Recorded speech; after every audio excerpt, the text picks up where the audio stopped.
Welcome to the Slop Temple. We pray this video helps.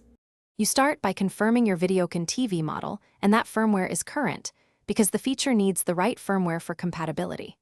Once done, enable Wi-Fi on the router and position the TV within strong signal range, roughly 3 to 5 meters, to avoid drops. Make sure you have your account email, password, and any system PIN handy. You will enter them. Now power the TV on and access the Smart Connect menu from Settings to begin pairing. You then navigate Settings to Network and open Smart Connect, choosing Wi-Fi or Ethernet depending on your setup. Next, select your SSID and enter the password precisely, because incorrect characters cause failures.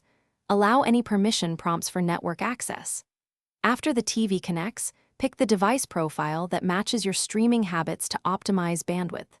When a pairing code appears, immediately confirm it on the companion device. This step you finish by running the built-in connection test and applying any recommended updates, because updates often fix codec or handshake bugs. Then sign into your apps and verify streaming quality. Make sure Auto Reconnect is enabled to recover from brief drops. If something goes wrong, reboot the router and TV first, since most issues clear that way.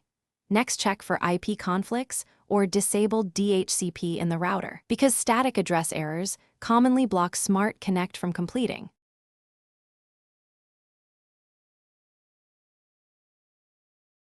Thanks for watching. Consider subscribing if we helped you.